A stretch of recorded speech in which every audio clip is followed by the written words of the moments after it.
भद्रं कर्णेभिः शृणुयाम देवाः भद्रं पश्येमाक्षवीर्यजत्राः स्थिरैरङ्गैस्तुष्टुवागुंसस्तनूभिर्व्यसेम देवहितं यदायुः स्वस्ति न इन्द्रो वृद्धश्रवाः स्वस्ति नः पूषा विश्ववेदाः स्वस्ति नस्तारक्षो अरिष्टनेमिः स्वस्ति नो बृहस्पतिर्दधातु। ॐ शान्ति शान्ति शान्तिः। शङ्करं शङ्कराचार्यं केशवं बादरायणं सूत्रभाष्यकृतौ वन्दे भगवन्तौ पुनः पुनः। ईश्वरो गुरुरात्मेति मूर्तिभेदविभागिने व्योमवद्व्याप्तदेहाय दक्षिणामूर्तये नमः। ओम शांति शांति शांति। अथर्ववेदीय प्रश्नोपनिषद पर हम लोग विचार कर रहे हैं। इसके पंचम जो प्रश्न है, शैव्य सत्यकाम ऋषि ने वो प्रश्न पिपलाद महर्षि से प्रश्न किया, हे भगवान, जो कोई भी मनुष्य के बीच में कोई भी अधिकारी पुरुष मरण काल पर्यंत अगर वो ओंकार का भी ध्यान करता है, विधिवत उपासना करता है, इसके बल से वो कौन से लोक की प्राप्ति करेगा। तो वहाँ उन्होंने बताना शुरू किया कि जो ओंकार है पर ब्रह्म रूप भी अपर ब्रह्म रूप भी है, दोनों की ही प्राप्ति का साधन है। इसलिए इस प्रतीक के द्वारा अपर ब्रह्म भाव और पर ब्रह्म भाव दोनों की प्राप्ति हो सकती है। और ओंकार निर्दिष्ट साधन है ब्रह्म का, इसको दिखाने के लिए स्तुति भी की गई कि विकल अंग से भी अगर ध्यान करोगे तो भी बहुत उत्कृष्ट फल मिलता है।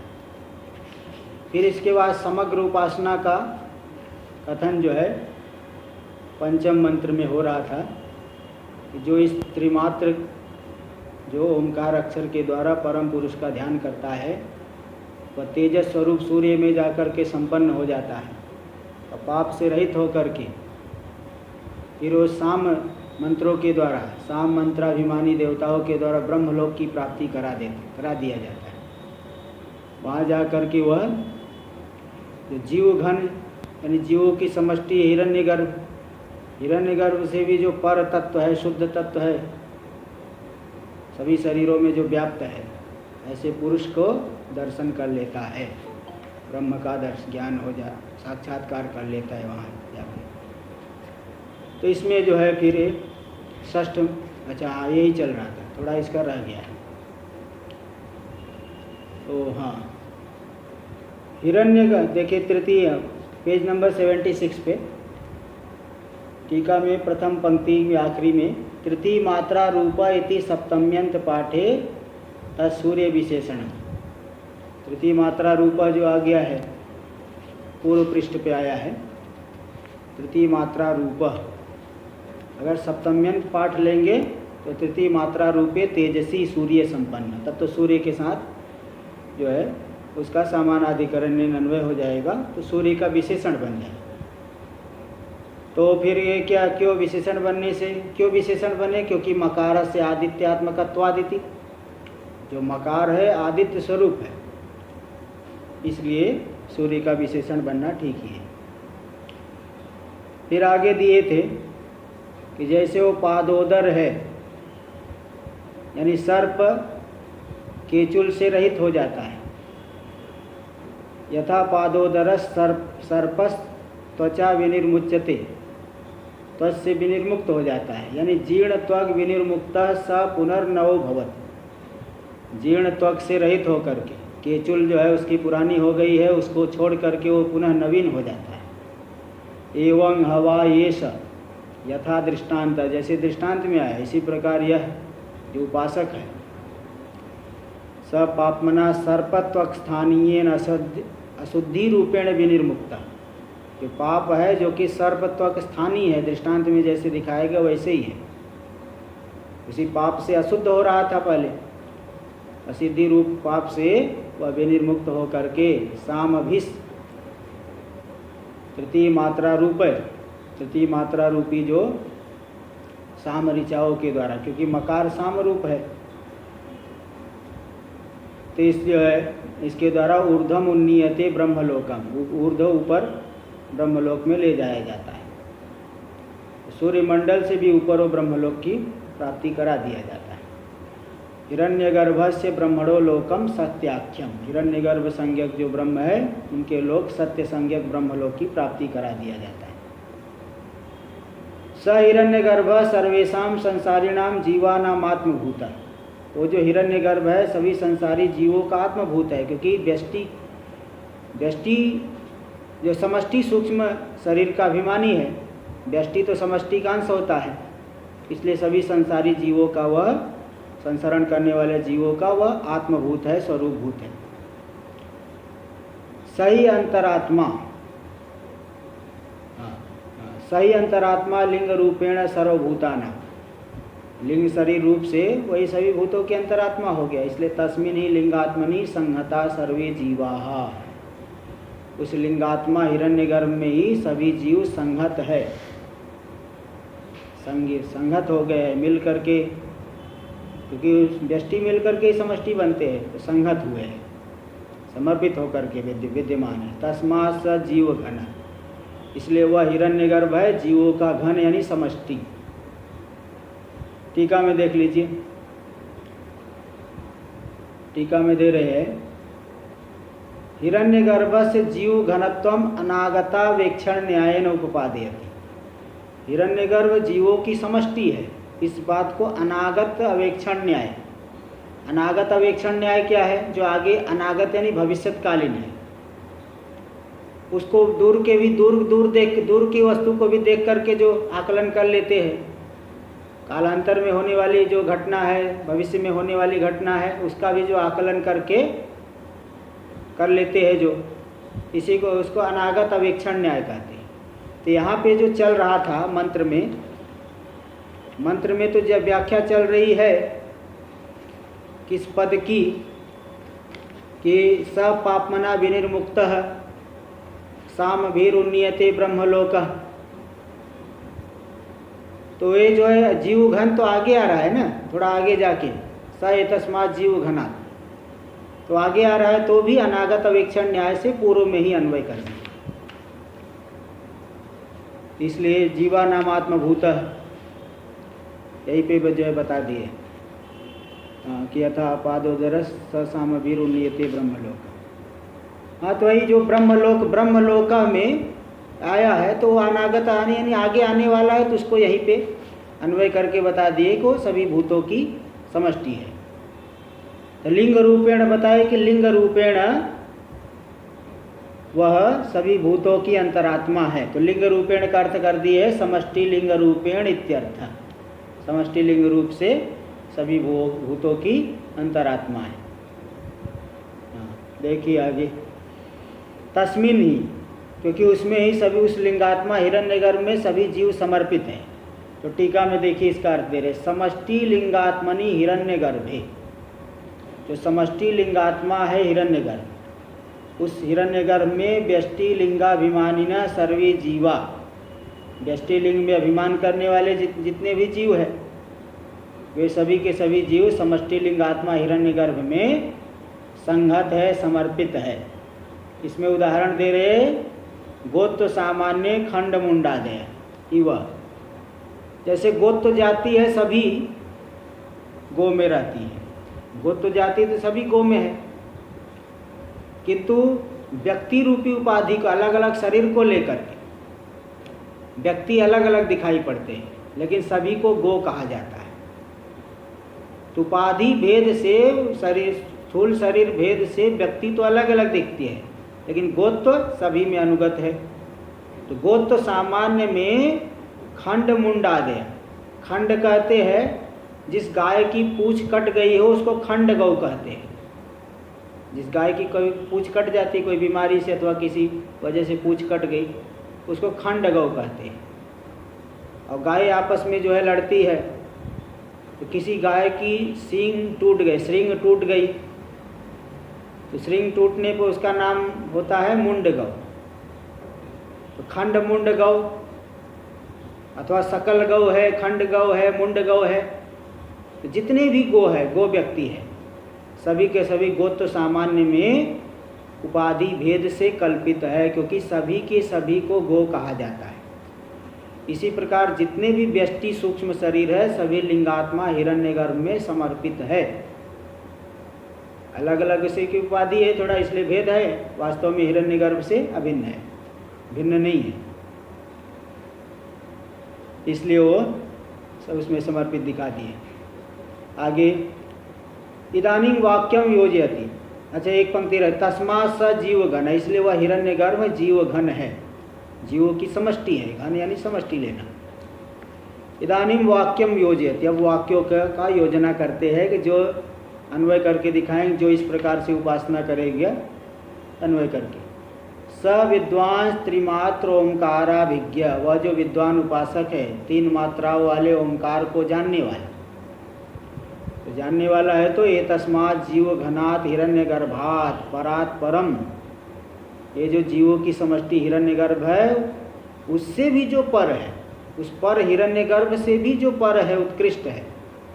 निर्विशेष तो सबकी आत्मा है, हिरण्यगर्भ से भी जो उत्कृष्ट है, परमात्माख्यम पुरुषम, जिसकी परमात्मा संज्ञा है, ऐसे पुरुष को ईक्षते, दर्शन कर लेता है, जो कि पुरीशय है, सभी पुरियों में, सभी शरीरों में अनुप्रविष्ट है। सर्व शरीरानुप्रविष्टम पश्यति ध्यायमान, ध्यान करता हुआ ओंकार का उस पर ब्रह्म को अनुभव कर लेता है, वहाँ पे ब्रह्मलोक। तत्र ब्रह्मलोके, हाँ तत्र टीका में, स विद्वान इदानीं ध्यायमान पश्चात ब्रह्मलोकम प्राप्त, वो जो विद्वान है इस समय ध्यान करता हुआ कालांतर में जो ब्रह्मलोक की प्राप्ति कर लिया है, तो ध्यान करता हुआ उस परब्रह्म का अनुभव कर लेता है। टीका में देख ले, तत्र ब्रह्मलोके स्थावर जंगमेभ्य परात् जीव घनात्। देखो हिरण्यगर्भ का भी विशेषण लगाए पर, परात् हिरण्यगर्भात्। हिरण्यगर्भ किससे पर है? तो स्थावर जंगम सभी से पर है हिरण्यगर्भ, क्योंकि जीवों की समष्टि है, और उससे भी उत्कृष्ट पद है निर्विशेष पद। इसलिए तत्र ब्रह्मलोके स्थावर जंगमेभ्य परात् जीव घनात्, स्थावर जंगम से जो पर है जीवों की समष्टि है, उससे भी जो परम पुरुषम, परम पुरुष है, उसको पश्यति, अनुभव कर लेता है, साक्षात्कार कर लेता है। ततो मुक्तो भवति इति अन्वय, इसके बाद वह उस ज्ञान से ही, दर्शन से ही मुक्त हो जाता है, इति अन्वय, ऐसा अन्वय करके अर्थ कर लेना। नहीं तो किसी को भ्रांति हो सकती कि वहाँ से भी वापस आ जाएगा क्या, ऐसी बात नहीं है। भाष्य में एक पंक्ति रह गई, तदेतस्मिन् यथोक्तार्थ प्रकाशकौ मंत्रौ भवता, इसी अर्थ में, इसी अर्थ का ही प्रकाशन करने वाले यथोक्त अर्थ के प्रकाशक 2 मंत्र आगे के है, षष्ठ मंत्र और सप्तम मंत्र, यही आखिरी के 2 मंत्र इस पंचम प्रश्न में। तो सीधे पहले मंत्र ही देख लीजिए, षष्ठ मंत्र। तीसरो मात्रा मृत्युमत्यः प्रयुक्ता अन्योन्य शक्ता अन्विप्रयुक्ता क्रियासु बाह्या बाह्याभ्यंतर मध्यमासु सम्यक प्रयुक्तासु न कंप्यते ज्ञः। तीसरो मात्रा मृत्युमत्यः, जो ओंकार की 3 मात्राएं अलग अलग करके उपासना करेंगे तो मृत्यु रूपी फल को ही देने वाली है। भले विभूति का अनुभव ये सब बताया गया है स्तुति के लिए अर्थवाद रूप से, लेकिन अमृतत्व की प्राप्ति अगर अलग अलग मात्रा की उपासना करोगे तो अमृतत्व की प्राप्ति नहीं करा पाएंगे। जैसे देवता का, शिव जी का आप जो है, शिव जी का, विष्णु का, देवी का, किसी की भी आप उपासना करिए, पूजा करिए, सांसारिक फल के लिए करेंगे तो अधिक लाभ नहीं होगा।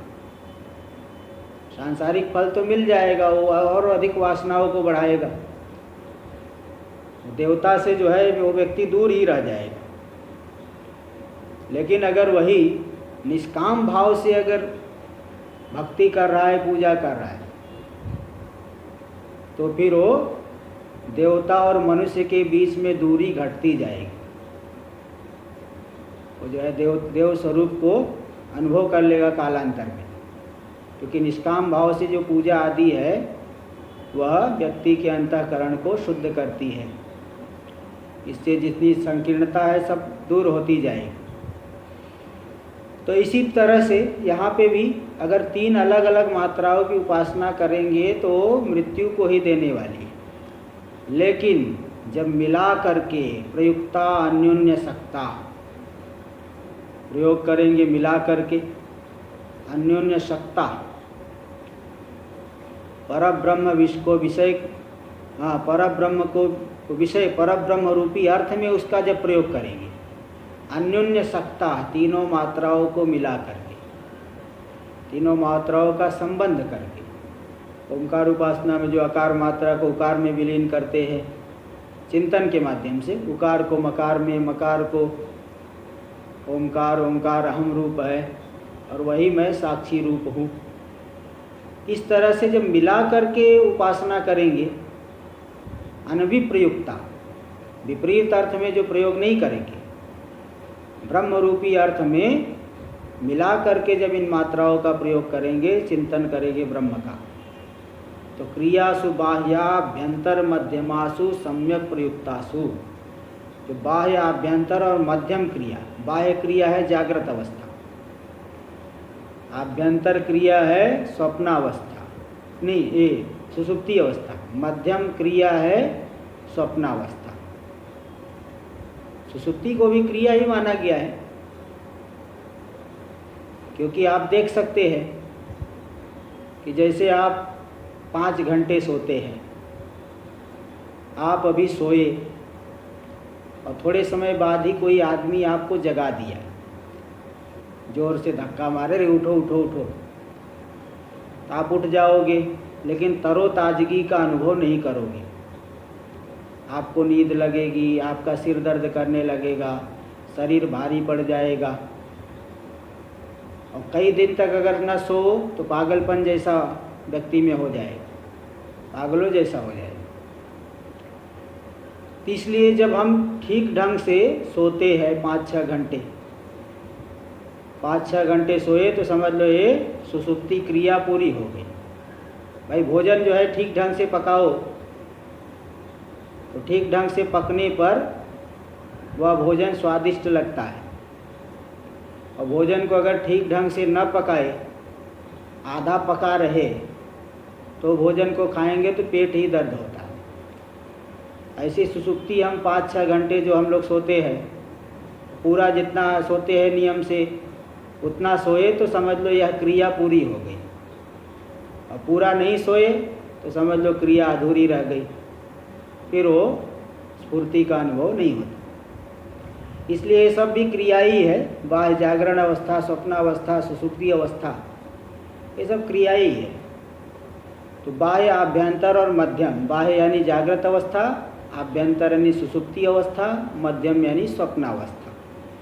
इन तीनों अवस्थाओं में, इन तीनों क्रियाओं में सम्यक जब मात्राओं का प्रयोग करेंगे, आकार जागृत अवस्था रूप है, उकार स्वप्नावस्था रूप है, मकार सुसुप्ति अवस्था रूप है, तो मतलब संपूर्ण स्थूल प्रपंच और अवस्था आकार रूप है, जागृत अवस्था। इसी प्रकार बाकी दोनों के विषय में समझिए। इस तरह से सम्यक प्रयोग करने पर, इनके द्वारा परब्रह्म का ध्यान करने पर न कंप्यते ज्ञः, वह पुरुष कभी जो है कंपित, ज्ञानी पुरुष कंपित नहीं होता। नहीं तो अब तक तो जब तक जन्म मरण की प्राप्ति होती रही है, जीव शरीर परंपरा की प्राप्ति होती रहती है, तब तो कंपन तब तक होते रहेगा। व्यक्ति बारंबार कितनी बार डरता है, कितनी बार भयभीत होता है, कितनी बार जो है उद्विग्न होता है, कितनी बार दुखी होता है, एक दिन में ही कितनी बार जो है उसके मन के भाव बदलते रहते हैं। कोई भी बहुत खुश प्रसन्न होगा और पता चला कोई ऐसी घटना सुना, तुरंत जो है चेहरा लटक गया। तो इस तरह से बहुत कंपित होते रहता है अज्ञानी जीव। लेकिन जब उस अधिष्ठान में स्थित हो गया तो न कंपते ज्ञः, वह ज्ञानी पुरुष चलायमान नहीं होता। इस तरह से देखिए फल बता दिए। बोलिए। पहले 2-3 सवाल में था कि एक एक का जवाब करोगे तो कुछ अमुक फल है, अकार का अमुक फल, उकार का अमुक फल, तीनों का साथ में करोगे अमुक फल। तो इस मंत्र में बोलता है तीनों मात्रा मृत्यु और अलग अलग से करते हो, थोड़ा कॉन्ट्रडिक्शन है। कॉन्ट्रडिक्शन नहीं है, तात्पर्य समझिए। वहाँ तो निर्दिष्ट साधन बताने के लिए स्तुति की गई है। भाई देखिए, सापेक्ष व्यवहार ना, आप किसी से बड़े हो तो किसी से छोटे भी हो, ठीक है। कॉन्ट्रडिक्शन क्या है बताइए। आप किसी से बड़े हो तो किसी से छोटे नहीं हो क्या? हाँ। तो बस अन्य सांसारिक फलों की अपेक्षा उत्कृष्ट फल मिलेगा, लेकिन मुक्ति की अपेक्षा तो ये मृत्यु ही देने वाली है। अच्छा। इसमें कॉन्ट्रडिक्शन की क्या बात है भाई? तात्पर्य समझिए ना। हाँ हाँ, चलिए देखिए आगे टीका में देखिए। तत्र यह पुनरेतम इत्यादि न उक्ते अर्थे।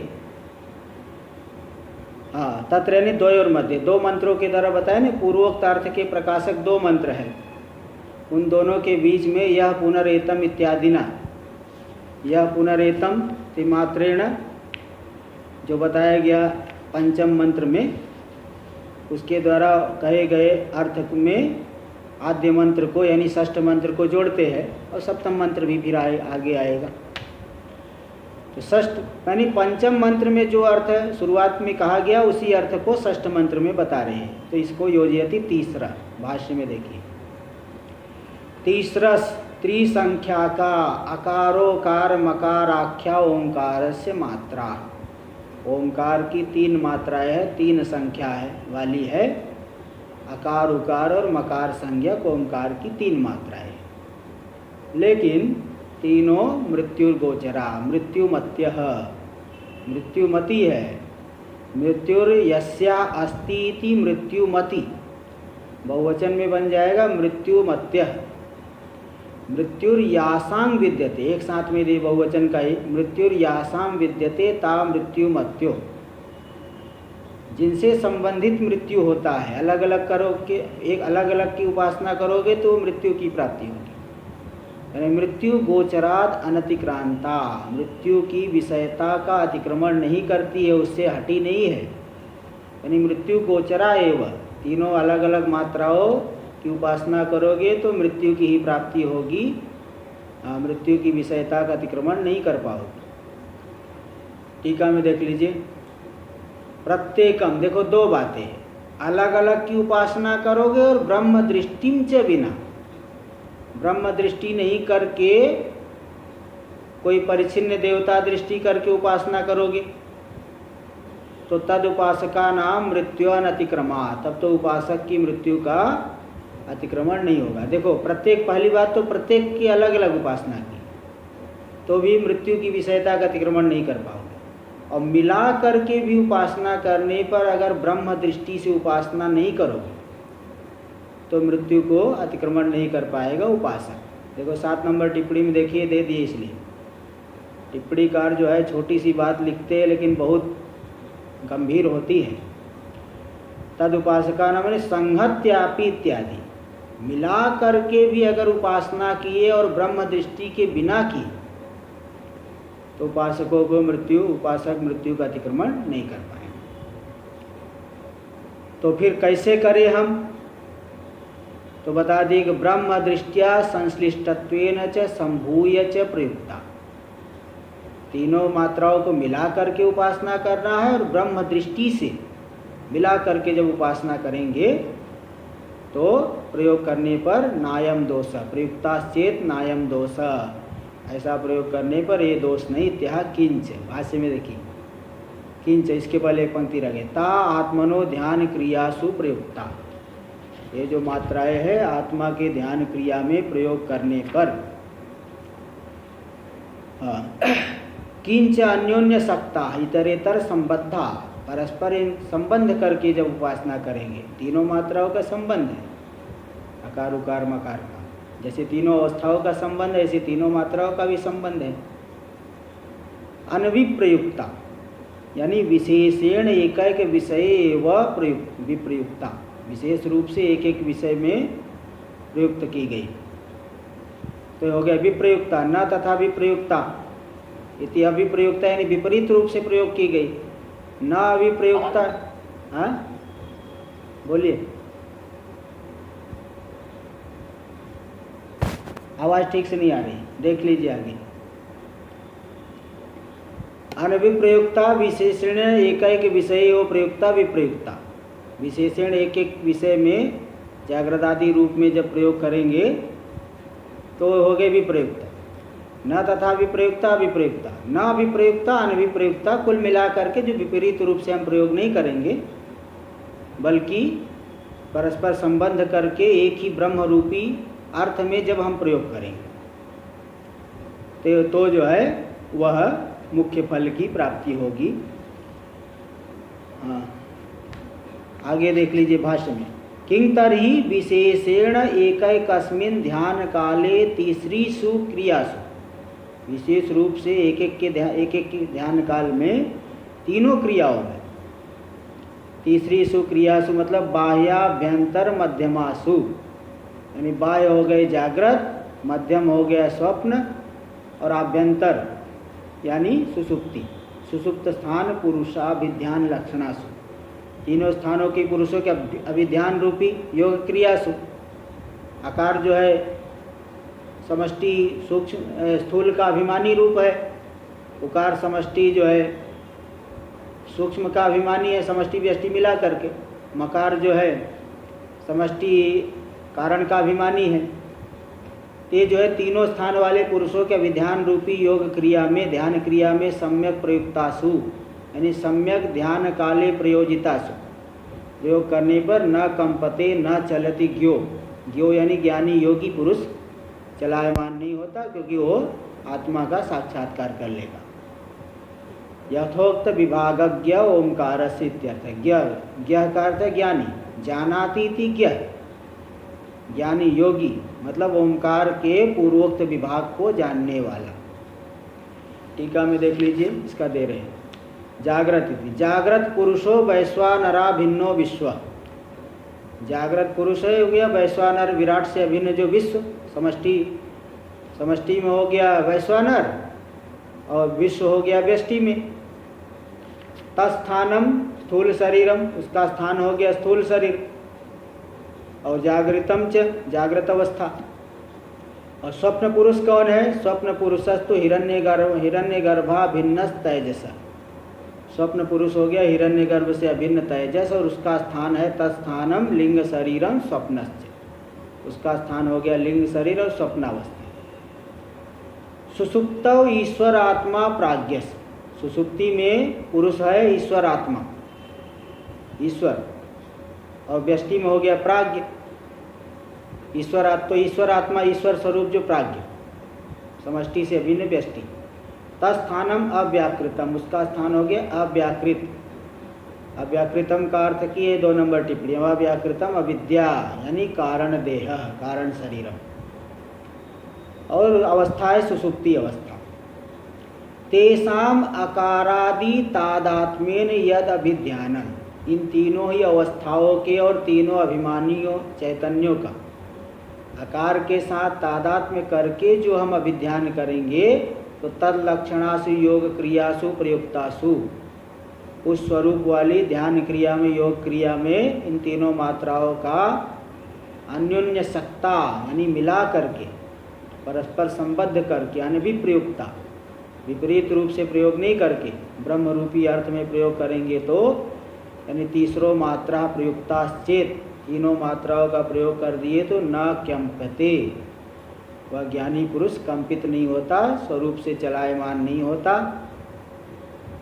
संसार जन्म मरण भाव की प्राप्ति नहीं करता, जन्म मरण की प्राप्ति नहीं करता। इति अन्वय अनेन, इसके द्वारा क्या बता दिए, सर्वात्मके परब्रह्मणि ईश्वरे ओंकारा भेदेन ध्यानम उक्तम। तो किसका ध्यान करना है, सर्वात्मक जो परब्रह्म ईश्वर, उसमें ओंकार के अभेद के द्वारा ध्यान किया गया। देखो 3 नंबर टिप्पणी में दे दिए, सर्वात्मक इति ओंकारम प्रतीकयित्वा तत्र सर्वात्मक ईश्वर परब्रह्मणो अभेदेन चिंतनम। ओंकार को प्रतीक बना करके उसमें सर्वात्मक ईश्वर और परब्रह्म का अभेद रूप से चिंतन करना है। ईश्वर अथवा परब्रह्म दोनों का अभेद रूप से चिंतन करना है। टीका में देख लीजिए, भाष्य में, अच्छा टीका नहीं, अब भाष्य में देखिए, भाष्य में। अच्छा एक पंक्ति और रह गई, यथोक्त विभाग्य ओंकार से, ओंकार के यथोक्त विभाग को जानने वाला चलायमान नहीं होता। इसका अर्थ करें तीसरो मात्रा इति श्लोकोक्त विभाग इत्यर्थ। तीसरो मात्रा इत्यादि जो श्लोक में विभाग बताया गया, उस विभाग को जान करके जो उपासना करने वाला है तो वह कभी चलायमान नहीं होगा। भाष्य में देखिए, न तस्येवं विदस् चलनम उपपद्यते। इस तरह से जिसने जान लिया तो उसका चलन कभी हो नहीं सकता है, स्वरूप से कभी चलित नहीं होगा। यस्मात् जाग्रत स्वप्न सुसुप्त पुरुषः स्थानैर्मात्रा त्रय रूपेण ओंकारात्म रूपेण दृष्टा। क्योंकि जो जागृत का पुरुष है, स्वप्न का पुरुष है, सुसुप्ति के पुरुष है, स्थान के साथ में, अवस्थाओं के साथ में और तीनों शरीरों के साथ में, वो तीनों मात्र रूप से ओंकार रूप से उसको देख लिया है। उसी का चिंतन करके जो है वह चिंतन कर देख लिया है, दृष्टा लक्ष्य रूप से देखा है उसको, ओंकारात्म रूप से देखा, यानी ओंकार के लक्ष्य रूप से उस परब्रह्म को देखा मात्राओं के माध्यम से। तो स एवं विद्वान सर्वात्म भूत, इस तरह का जो विद्वान है सर्वात्म भूत हो गया, ओंकारमय, स्वयं ओंकारमय हो गया। इतना उपासना करके तादात्म्य कर लिया। तो कुतो वा चलेत कस्मिन वा, किस हेतु से चलायमान होगा और किस में चलायमान होगा। टीका में देख लीजिए, बता रहे इसका, कुतो वा इति चलनम यानी विक्षेप। उसको विक्षेप कैसे होगा, क्योंकि स्वस्य सर्वात्मकत्वेन, सर्वात्मत्वेन, वही जो ज्ञानी हो गया सर्वात्मक हो गए, तो स्व व्यतिरिक्ता भावात् चलनं न संभवत। स्व से व्यतिरिक्त तो कुछ रहा नहीं, इसलिए अब चलन संभव नहीं है। तो कुतो हेतो कस्मिन वा विषये चलेद इत्यर्थ, किस हेतु से और किस विषय में वह चलायमान होगा, ये तात्पर्य है। इस तरह से बताए।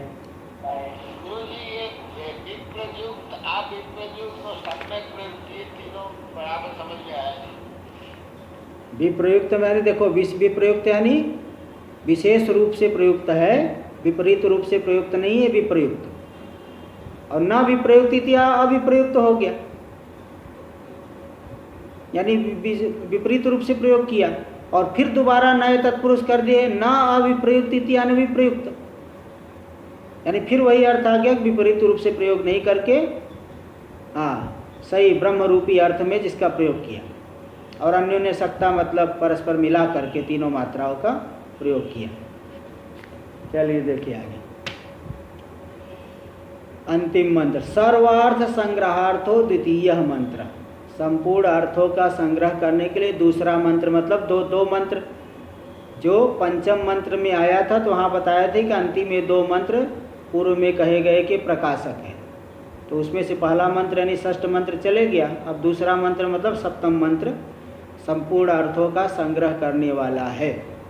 इसको देख लीजिए पहले मंत्र, ऋग्भिरेतं यजुर्भिरंतरिक्षं सामभिर्यत्तत्कवयो वेदयन्ते तमोंकारेणैवायतनेनन्वेति विद्वान् यच्छान्तमजरममृतमभयं परं चेति। ऋग्भिरेतं यानी ऋग आकार मात्रा का अगर अनुसंधान करेगा, आकार मात्रा का ही अगर की ही अगर उपासना करेंगे तो ऋचाओं के द्वारा मनुष्य शरीर की प्राप्ति करा दिया जाएगा। और उकार मात्रा का ही केवल अनुसंधान करेगा तो अंतरिक्षम यजुर्भिर अंतरिक्षम, यजुर मंत्रों के अभिमानी देवताओं के द्वारा सोमलोक की प्राप्ति करा दिए जाएंगे, अंतरिक्षस्थ सोमलोक। और साम मंत्रों का अनुसंधान मकार मात्र का अनुसंधान किया, मतलब तीनों मात्रों को मिला के किया तो साम मंत्रों के द्वारा ब्रह्मलोक पहुंचाया जाएगा। तो साम अभिर यत कवयो वेदयन्ते, यत तत् कवयो वेदयन्ते, है ना, वो पहुंचा दिया जाएगा। तो इस तरह से कौन उपासना करते? मेधावी लोग, जिसको ब्रह्मलोक, जिस ब्रह्मलोक को मेधावी लोग ही वो जानते हैं, प्राप्त करते हैं, अज्ञानी लोग नहीं प्राप्त करते, ऐसे जो है ब्रह्मलोक की प्राप्ति करा दिया जाएगा। तो तम ओंकारेण एव आयतने, उस ओंकार रूपी आयतन के द्वारा, जो पूरे संसार से मतलब सांसारिक फल नहीं चाहता है, पर ब्रह्म का अगर अनुसंधान करेगा, ब्रह्म दृष्टि से ओंकार उपासना करेगा निष्काम भाव से, तो ओंकार रूपी आयतन के द्वारा विद्वान किससे अन्वित हो जाएगा? यत् तच्छांतम अजरम अमृतम अभयम परम चिति, जो शांत स्वरूप है, अजर है, जरावस्था से रहित अमृत स्वरूप, अभय रूप है, ऐसे पर ब्रह्म की प्राप्ति इसी मनुष्य शरीर में ही कर लेगा अगर निष्काम भाव से पर ब्रह्म की उपासना ओंकार के माध्यम से कर रहा है तो। और अगर अपर ब्रह्म की उपासना किया तो ब्रह्मलोक में जाएंगे, और बाकी दो एक अलग अलग मात्राओं की उपासना किया तो मनुष्य लोक और स्वर्गलोक की प्राप्ति होगी, ये बता दिए। ये संग्रह में संक्षेप में पूरा अर्थ बता दिए। भाष्य में देख लीजिए, ऋग्भिरेतम लोकम मनुष्योपलक्षितम, ऋचाओं के द्वारा वह मनुष्य लोक के द्वारा की प्राप्ति करा दिया जाएगा, मतलब जो आकार मात्रा मात्र का अनुसंधान करता है। यजुर्भिर अंतरिक्षम सोमाधिष्ठितम, सोम चंद्र देवता के द्वारा जो अधिष्ठित है, ऐसे स्वर्गलोक की प्राप्ति करा दिया जाएगा यजुर मंत्रों के द्वारा, जो उकार मात्राओं का अनुसंधान करेगा, उपासना करेगा। सामभिर यत तद ब्रह्मलोकम इति तृतीयम, जो वह ब्रह्मलोक है, तृतीय भुवन है, ब्रह्मलोक है। इति कवयो मेधाविनो विद्यावंत, इसको मेधावी लोग, विद्वान लोग ही, अतिक्रांत दर्शी लोग ही जिसको जान पाते हैं, प्राप्त कर पाते हैं। तो उस ब्रह्मलोक को तीनों मात्राओं की उपासना करके साम ऋचाओं के द्वारा प्राप्ति कराया जाएगा। न विद्वांसो वेदयन्ते, अज्ञानी लोग नहीं जान पाते, अज्ञानी लोग वहाँ पहुँच नहीं सकते। आगे तो तम त्रिविधम लोकम ओंकारेण साधनेन अपर ब्रह्म लक्षणम अन्वेति अनुगच्छति विद्वान। तो विद्वान जो है इस तीन प्रकार के लोक को ओंकार रूपी साधन के द्वारा, अपर ब्रह्म लोक, ये अपर ब्रह्म के लोक है, इन तीनों लोकों की प्राप्ति अपर ब्रह्म रूपी इनकी प्राप्ति करता है विद्वान। मतलब अगर परब्रह्म अपर ब्रह्म दृष्टि से करेंगे तो इन्हीं लोकों की प्राप्ति। केवल अकार मात्रा के किए तो मनुष्य लोक मिलेगा, उकार मात्रा के किए तो स्वर्ग लोक, और तीनों मात्राओं का किए तो ब्रह्मलोक ले जाए जाएंगे। और यहीं पे अगर कर लिया निष्काम भाव से उपासना तो यहीं पे मुक्ति, मनुष्य शरीर से ही मुक्ति हो जाएगी। तेन, अच्छा टीका में देख लीजिए, अपर ब्रह्म प्राप्त्यर्थं यह ओंकार प्रयुक्त, अपर ब्रह्म की प्राप्ति के लिए जो ओंकार प्रयोग किया गया, तेनैव परम अपि प्राप्नोति, उसी के द्वारा क्रम से भी मुक्ति प्राप्ति कर लेगा। तो परम अपि प्राप्नोति ब्रह्मलोके उत्पन्न निर्विशेष ब्रह्म साक्षात्कारेण, तो ब्रह्मलोक में जा करके वहाँ पे निर्विशेष ब्रह्म का साक्षात्कार करके उसी ओंकार के द्वारा, जिसके द्वारा अपर ब्रह्म की प्राप्ति के लिए जो उपासना किया था, उसी के द्वारा वहाँ ब्रह्मलोक में जा करके निर्विशेष ब्रह्म साक्षात्कार करके जो है पर ब्रह्म की प्राप्ति कर लेंगे। तो इसलिए उक्त से ओंकार से क्रम मुक्ति फलत्वात्, क्योंकि ये जो ओंकार कहा गया है तो क्रम मुक्ति फलक है। इत्याह तेनैव, इसी बात को देखिए भाष्य में दिखा रहे हैं। तेनैव ओंकारेण यत् तत् परं ब्रह्म, इसी ओंकार उपासना के द्वारा, ओंकार के द्वारा जो पर ब्रह्म है, अक्षर है, न अक्षरत इति अक्षरम, सत्यम सत्य है, त्रिकालाबादे पुरुषाख्यम पुरुषो पुरुष आख्यायस, पुरुष आख्या है, संज्ञा है जिसकी। पुरुष क्यों कहते हैं? पुरुषो शयनात् पूर्णत्वाद् वा पुरुष, सभी शरीरों में अनुप्रविष्ट है, पूर्ण है, इसीलिए पुरुष है वो। शांतम, सभी प्रकार के उपद्रव से रहित, विमुक्तम, विमुक्त है, किसी भी बंधन से रहित है। जागृत स्वप्न सुषुप्त्यादि विशेष सर्व प्रपंच विवर्जितम, जागृत स्वप्न सुषुप्ति आदि जितने भी विशेष प्रपंच है उन सभी से रहित है। अतएव अजरम, इसीलिए जरावर्जितम, जरावस्था से भी रहित है, क्योंकि जरावस्था तो स्थूल शरीर की आती है और स्थूल शरीर से रहित है। अमृतम यानी मृत्युवर्जितम, स्थूल शरीर और सूक्ष्म शरीर का वियोग हो जाना, संबंध वियोग हो जाना, यही मृत्यु है। अब इसकी स्थूल शरीर ही नहीं, सूक्ष्म शरीर ही नहीं, तो मृत्यु से तो कोसों दूर है, बहुत दूर है। अतएव, इसीलिए वह अभय है। यस्मात् जरादि विक्रिया, जरा विक्रियादि रहितम अतो अभयम, क्योंकि जरा विक्रिया विकार आदि से रहित है, इसलिए वह अभय है, अभय स्वरूप। यस्मादेव अभयम, हाँ, अब यस्मात् परम निरतिशय, क्योंकि अभय है, जिस हेतु से वह परम निरतिशय भी अभय है, इसलिए परम निरतिशय है। तो ऐसा जो तत्व है, तदपि ओंकारेण आयतनेन गमन साधनेन अन्वेति, ओंकार रूपी आयतन के द्वारा, प्राप्ति के साधन के द्वारा अन्वित होता है। इति शब्दो वाक्य परिसमाप्त्यर्थ, इति शब्द आ गया अंतिम में मंत्र में, अभयम परम चेति च इति शब्द इस वाक्य की परिसमाप्ति के लिए। एक प्रश्न की भी परिसमाप्ति हो गई, पंचम प्रश्न की परिसमाप्ति। टीका में देख लीजिए, येन अपरम अन्वेति तेनैव परम अपि अन्वेति इति एवकारार्थ, जिस ओंकार उपासना के द्वारा अपर ब्रह्म की प्राप्ति करता है, उसी ओंकार के उपासना के द्वारा पर ब्रह्म की भी प्राप्ति कर लेता है। यही एवकार का अर्थ है। तेनैव, जो भाष्य में है तेनैव, एवकार का अर्थ।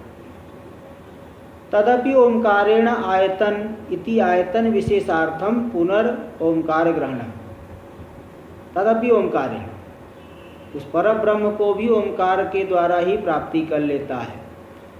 यहाँ पे आयतन विशेषणार्थम, आयतन का कौन से आयतन से? ओंकार रूपी आयतन के द्वारा, गमन साधन के द्वारा, प्राप्ति साधन के द्वारा पर ब्रह्म की भी प्राप्ति करता है। यहाँ पे आयतन के विशेषण देने के लिए दोबारा ओंकार का ग्रहण कर दिए।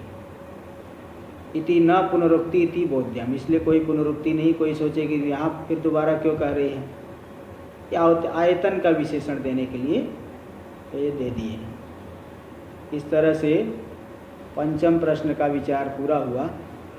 इसमें हम लोगों ने ओंकार उपासना के फल को विस्तार से इसको बताया गया, ये पूरा हुआ। इत्यथर्ववेदी प्रश्नोपनिषदि पंचमः प्रश्न। इति श्रीमद् परमहंस परिव्राजकाचार्य श्रीमद् गोविंद भगवत पूज्य पाद शिष्य श्रीमद् शंकर भगवतः कृतौ प्रश्नोपनिषद भाष्ये पंचमः प्रश्न। इत्यानंद ज्ञान विरचित प्रश्नोपनिषद भाष्य टीकायां पंचमः प्रश्न। ये पंचम प्रश्न पूरा हो गया। और षष्ठ प्रश्न में निर्विशेष ब्रह्म का निरूपण होगा, जैसे चतुर्थ में हुआ था। इसको हम लोग कल से विचार करेंगे। इसमें कुछ शास्त्रार्थ आदि भी आएगा, तो देखा जाए, कल से हम लोग उसका विचार करेंगे।